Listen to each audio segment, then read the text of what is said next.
Voilà, bonjour, il est l'heure de démarrer notre webinar de la semaine. Aujourd'hui, 15 minutes pour bien choisir ses SCPI que j'animerai avec Joseph Zeloff. Au sommaire de notre webinar de la semaine, quelques questions. Donc, c'est quoi une SCPI? On va vous donner la définition d'une SCPI. Qu'est-ce que c'est que le business model d'une SCPI? Comment on revend ces parts de SCPI? La fiscalité qui s'applique aux revenus des SCPI, quelques points d'attention concernant les SCPI, nos critères de sélection, et puis s'en suivra comme d'habitude une très rapide présentation de VIA et nous répondrons à quelques-unes de vos questions. Tout ça ne durera pas plus de 30 minutes. Joseph, tu veux démarrer avec la présentation des SCPI, la définition des SCPI? Bonjour à tous. Alors, pour commencer, c'est quoi Joseph, une... je ne t'entends pas. Ah, Est-ce que c'est bon comme ça? Non. Vas-y. Oui, c'est bon. C'est bon? D'accord. Alors, c'est quoi une SCPI? Pour commencer, la définition. Une SCPI, c'est une société civile de placement immobilier. On parle aussi de pierre-papier. Elles permettent en fait à des investisseurs d'acquérir, en achetant des parts de sociétés, des immeubles, de bureaux, des entrepôts logistiques, des boutiques, des commerces ou des immeubles d'habitation. En fait, en mutualisant l'investissement et le risque, les SCPI permettent à des investisseurs privés d'avoir accès à une typologie de biens immobiliers normalement réservés à des investisseurs institutionnels.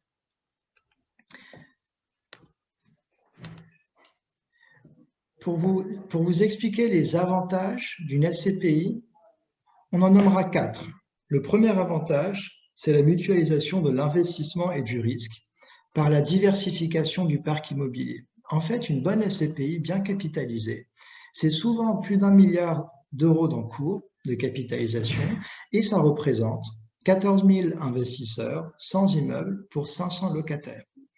Le deuxième avantage, c'est la gestion locative qui est assurée par la société de gestion de la SCPI, donc les professionnels. Et ça nous permet d'avoir une récurrence et une stabilité des revenus. Ensuite, les rendements sont nets de frais de gestion et de charges. Ça veut dire que lorsqu'on touche une rentabilité, on n'a pas d'autres frais liés de gestion. Et enfin, les revenus augmentent dans le temps. Ça veut dire que nos revenus augmentent de deux manières, soit parce que la rentabilité a évolué, ou alors la valeur de la part a évolué elle-même. Et on verra ça dans les prochaines slides. On a choisi de vous expliquer le business model d'une SCPI à travers un exemple. On va prendre l'exemple d'une souscription à 100 € et donc avec une valeur de retrait de 90 €. Et en fait, la différence de ces deux valeurs, qui représentent 10 €, c'est les frais liés à la gestion, à la distribution des parts et aux frais d'acquisition. Et pour être plus clair, ces frais ne sont prélevés qu'à la sortie et non pas à l'entrée.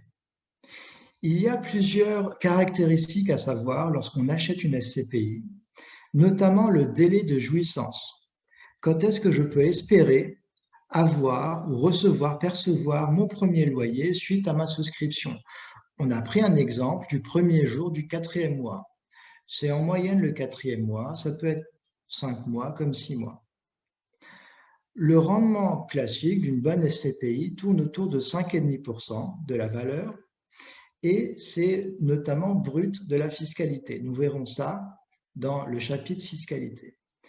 Bien évidemment, c'est des revenus fonciers et la valeur intrinsèque, c'est la valeur la valeur des biens du parc immobilier et si elle est supérieure à la valeur de souscription, alors il y a possibilité de revalorisation de la part à la hausse. Enfin, pour la plupart des SCPI que nous commercialisons, on a la possibilité de démembrer les parts et donc d'acheter la nue propriété ou l'usufruit, ou les deux si bien évidemment on est en présence d'une personne physique et d'une personne morale. Stéphane, je te laisse la main pour continuer sur le business model. En fait, l'idéal pour nous tous investisseurs serait de pouvoir acquérir des immobiliers de bureau, de l'immobilier commercial, qui est facialement plus rentable que de l'immobilier résidentiel. Le problème de l'immobilier de bureau et de l'immobilier commercial, c'est que s'il est plus rentable, le ticket d'entrée pour acquérir de bonnes surfaces de bureau ou de bonnes surfaces commerciales n'est généralement pas accessible aux particuliers que nous sommes. Le rendement locatif cible de l'immobilier acquis par des SCPI est de l'ordre de 7%. Donc, une SCPI qui pèse 1 milliard va donc générer 70 millions de revenus par an. La SCI va directement prélever sur ces revenus un certain nombre de frais qui sont les frais de gestion locative et les frais de gestion du fonds. Cela va représenter en général une moyenne de 8% des loyers. Donc, dans notre exemple, 5,6 millions. Enfin, ce parc immobilier, il est important qu'il soit entretenu. Les frais d'entretien du parc immobilier oscillent entre 8 et 12% des valeurs de revenus. Et puis, une fiscalité locale va effectivement aussi être payée par la SCPI, les taxes foncières, la CFE, etc., etc. Ça représente en général 8 millions sur les 70 millions prévus. Donc, la totalité des frais, des débours de la SCPI vont représenter, dans notre exemple, à peu près 15 millions par an. Ce qui nous laisse une valeur de rendement brut de la fiscalité que nous, investisseurs, allons devoir acquitter de l'ordre de 5,5% par an. La SCPI va donc distribuer 55 millions de revenus pour un parc immobilier d'une valeur de 1 milliard.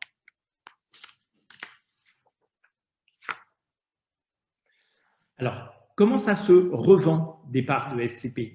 La revente de parts de SCPI est finalement souvent plus simple que les parts, que de l'immobilier classique. En fait, la contrepartie est automatiquement trouvée par le promoteur, c'est-à-dire par la société de gestion de la SCPI, qui a l'obligation d'assurer la liquidité de ses parts. Elle va en fait tenir un carnet d'ordre d'acquisition et elle a l'obligation de privilégier les cessions de parts à une augmentation de capital. Évidemment, en cas de crise et de contraction majeure de l'immobilier, s'il y avait moins de demandes de souscription à la SCPI que de demandes de retrait, cela obligerait, après avoir utilisé ses réserves de liquidité, la SCPI à vendre des actifs immobiliers. Cela s'est produit 2 fois au cours des 40 dernières années. Les valeurs des parts ont donc baissé. Elles ont en général baissé pendant 1 an et elles ont mis 2 ou 3 ans à revenir à leur valeur d'origine. À l'exception de ces 2 périodes de crise immobilière majeure, les SCPI sont des actifs liquides qui présentent aussi l'avantage par rapport à de l'immobilier classique de pouvoir être revendus par part, là où évidemment c'est beaucoup plus complexe, voire impossible dans le cas d'un appartement.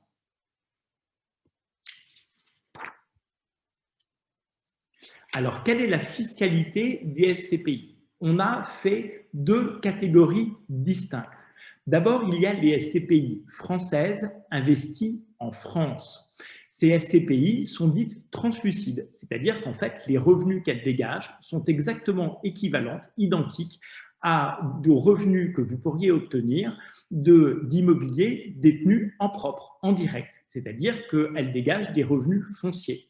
Les revenus fonciers sont taxés sur votre tranche marginale d'imposition auquel on ajoute 17,2% de prélèvements sociaux.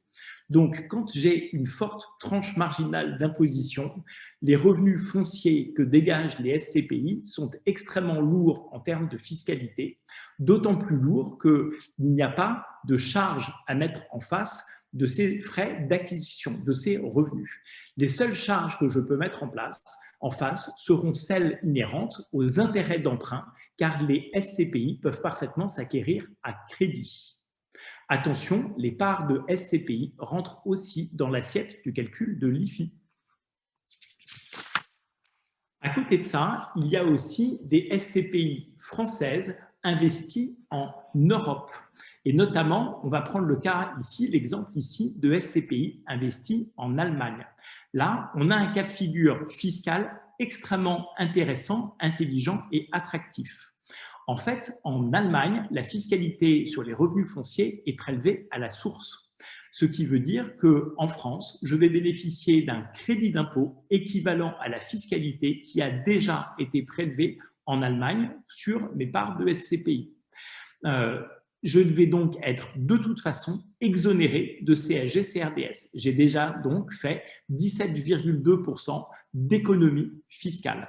L'autre point d'intérêt est que je ne serai fiscalisé en France que sur la différence finalement entre mon taux moyen de fiscalité et le taux moyen de fiscalité des SCPI allemandes. Les SCPI allemandes vont être taxées de 15,8% et je ne serai moi taxé que de la différence entre mon taux moyen de fiscalité et ces 15,8%. Si j'ai 20% de taux de prélèvement à la source, alors je paierai 4,2% d'impôt, c'est tout.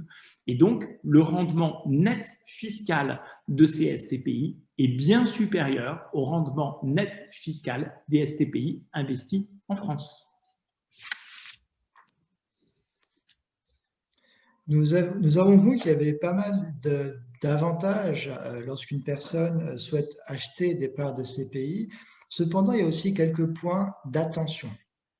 En fait, les SCPI deviennent de plus en plus attractives pour arriver à un encours de 8 milliards d'euros en 2019.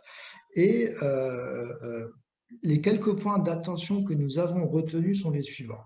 La liquidité tout d'abord, car la SCPI dépend de la conjoncture du marché immobilier. Il est donc très important, comme ce qu'on a vu tout à l'heure comme exemple, d'aller sur des SCPI solides, bien capitalisés et bien évidemment diversifiés. Deuxièmement, ce que l'on vient de voir, c'est la fiscalité. Elle peut effectivement être assez lourde lorsqu'on a une tranche marginale d'imposition élevée. On parle de 41% ou plus, même à 30%. Donc, il est plutôt conseillé, préconisé de privilégier un démembrement, donc acheter la nue propriété de part d'usufruit, ou alors d'acquérir des SCPI européennes, notamment les allemandes. Enfin, le troisième point d'attention est consacré à l'encours. L'encours, il est préférable de souscrire à des SCPI bien capitalisés plutôt qu'à des SCPI qu'on appellerait jeunes, qui viennent d'être commercialisés et qui sont en cours d'acquisition, notamment de leur premier bien immobilier. Pour finir ces 15 minutes pour bien choisir et comprendre les SCPI, nous avons mis en place des critères de sélection. Et ça passe sous forme de filtres. On a 8 filtres, 8 critères importants pour aller sur un investissement SCPI durable. Le premier filtre est la solidité de la société de gestion. En fait, on va commencer par évaluer le promoteur, la société de gestion qui va gérer et distribuer donc les revenus aux propriétaires.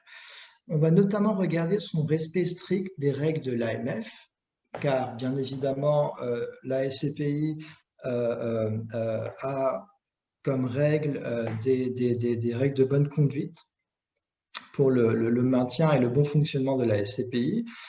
Enfin, ensuite, nous allons regarder le montant de capitalisation qui est donc primordial, vous l'aurez compris, sa valeur vénale qui normalement devrait être croissante au cours du temps, la diversité géographique et sectorielle des investissements. Il est toujours intéressant de diversifier, même si une SCPI est en soi diversifiée, il est important de regarder la diversification géographique. Le taux d'occupation élevé. Une bonne SCPI est en moyenne autour de 95% de taux d'occupation.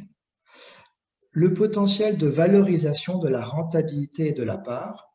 Et enfin, le track record de cette valorisation de la rentabilité et de la part. Rapidement, une présentation vient. Donc, VIA est un cabinet de conseil en gestion de patrimoine qui existe depuis 10 ans. Nous exerçons notre métier sur 3 axes de métier: la gestion d'actifs financiers, le conseil en organisation patrimoniale, c'est-à-dire essentiellement des problématiques sur le droit de la transmission patrimoniale, et du conseil en immobilier que nous exerçons sur toute typologie et classe d'immobilier.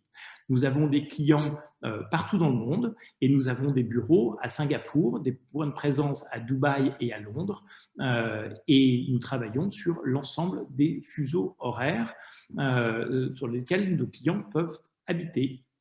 Voilà la présentation rapide de VIA. Joseph et moi restons à votre disposition pour répondre à l'ensemble de vos questions. Alors, on a plusieurs questions sur les valeurs de retrait de SCPI, la façon dont elles se calculent et l'incidence que ça peut avoir sur le rendement. Alors, je regardais pendant la présentation de Joseph, l'essentiel des questions porte sur ce thème. Donc, je vais essayer de revenir sur ces fameuses valeurs de retrait, leur fonctionnement et l'incidence sur la rentabilité. En fait, quand vous achetez 100 000 € de SCPI, le promoteur immobilier vous en livre pour 90 000 €. Ça, c'est la valeur à laquelle vous pourriez les revendre le lendemain de l'opération. Alors, en fait, cette valeur de retrait n'est pas toujours de 10%. Elle évolue selon les promoteurs immobiliers, enfin les promoteurs de SCPI, entre 8 et 12%. Elle correspond à 2 choses. En fait, elle correspond au paiement des frais d'acquisition de l'immobilier, l'équivalent des frais de notaire, et aux frais de distribution des SCPI, c'est-à-dire à la rémunération qui est dévolue au conseil en gestion de patrimoine ou au distributeur que nous sommes. Voilà. Elle fonctionne à l'inverse de l'immobilier classique. Quand on achète de l'immobilier classique, on achète 100 000 € d'immobilier, auquel on ajoute les frais de notaire et les frais d'agence. Là, on a des frais qui sont packagés dans l'acquisition et qui viennent en réduction. Alors, pourquoi est-ce qu'on appelle ça des frais de retrait ? On appelle ça des frais de retrait parce que facialement, on s'en aperçoit, ils existent à partir du moment où on cherche à revendre ses parts, parce que c'est là que sera appliquée la valeur liquidative. La valeur de rendement, comme vous l'expliquait Joseph tout à l'heure, est, elle, bien calculée sur la valeur de souscription des parts. Alors, on a une question qui est, alors pourquoi, si c'est des frais d'acquisition, ces frais s'appliquent-ils aussi à la revente des parts et à qui bénéficient-ils? Alors, si je revends mes parts, je vais effectivement me voir appliquer les mêmes frais de retrait. Et en fait, c'est très incitatif pour l'opérateur, c'est-à-dire la société de gestion, pour appliquer la transmission des parts et pour ne pas être incité à émettre de nouvelles parts plutôt qu'en opérer la liquidité. En fait, ces 10% sont dans ce cas-là acquis au fond, c'est-à-dire que la SCPI va les rentrer dans ses bénéfices, déduction faite bien sûr de la rémunération des opérateurs que nous sommes. Il y a donc une prime à rester longtemps porteur de SCPI parce que dans ce cas-là, on bénéficie d'un surcroît de rentabilité qui provient de la liquidité opérée sur les gens qui sortent des parts de la SCPI. D'autres questions, Joseph? Pendant que je parlais, tu en as vu d'autres arriver? Oui, Stéphane, j'ai vu une question alors par rapport à la durée d'engagement, y a-t-il une durée d'engagement? Alors en SCPI, il n'y a pas vraiment de durée d'engagement de détention des parts. Par contre, il est conseillé, tout comme toute acquisition immobilière, de détenir des parts pendant un laps de temps, quelques années, notamment pour rentabiliser les frais d'acquisition. Alors, en SCPI, on dit souvent qu'à partir de la 5e année, nous avons rentabilisé les frais d'acquisition et notamment les fameux 10% dont vient de parler Stéphane. Mais sinon, on a le droit, et tout dépend de la liquidité, mais on a le droit de revendre à n'importe quel moment. Alors, 2 questions, une première sur le financement et une deuxième concernant l'intérêt des SCPI allemandes pour les non-résidents. Alors, je vais commencer par le financement. Le financement de parts de SCPI est assez aisé. il y a peu d'établissements bancaires qui financent l'acquisition à crédit de parts de SCPI dont ils ne sont pas les promoteurs. En fait, les banques vont souvent vous dire « je vous finance l'acquisition de SCPI à crédit à condition que vous preniez nos SCPI bancaires ». Or, elles ne sont en général pas très bonnes. Et il y a des établissements bancaires qui ont des cellules spécialisées dans le financement de SCPI. Le deal est en général d'apporter, sous une forme ou sous une autre, à la banque une contrepartie de l'ordre de 10% du montant des SCPI acquises. Voilà, donc si je veux acheter 150 000 € de SCPI, sous une forme ou sous une autre, en apport ou en adossement, probablement la banque va vous demander 15 000 € d'apport ou d'adossement. Une autre question sur l'intérêt, quand on est non-résident, d'acquérir des parts de SCPI allemandes. Alors, il est particulièrement intéressant quand je suis non-résident d'acquérir des parts de SCPI allemandes, surtout quand j'habite dans des pays qui ne consolident pas les revenus mondiaux, ce qui est le cas de Hong Kong, de Singapour, etc., etc. Dans ce cas-là, mon rendement est complètement net de fiscalité. En fait, le prélèvement de la fiscalité ayant été pris à la source en Allemagne notamment, le revenu que je peux générer à Singapour va se retrouver net de fiscalité. Si je suis dans un pays qui comptabilise ses revenus mondiaux, comme les États-Unis, l'Australie, le Canada, alors là aussi, exactement comme en France, je vais avoir une fiscalité à acquitter sur les différences de fiscalité que j'aurais dû payer entre la fiscalité allemande et la fiscalité qui me serait appliquée dans mon pays de résidence fiscale. Voilà, je ne vois pas d'autres questions. Tu en vois d'autres, Joseph? Non, Stéphane. Bon, alors je crois qu'on a traité sous une forme ou sous une autre de l'ensemble des réponses aux questions qui nous avaient été posées.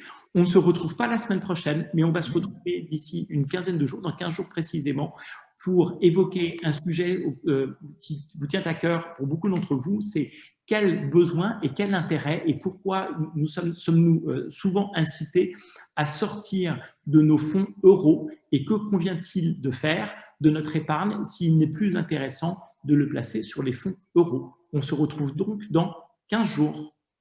Merci à tous. Merci à tous de votre participation et à très bientôt. Au revoir. Au revoir.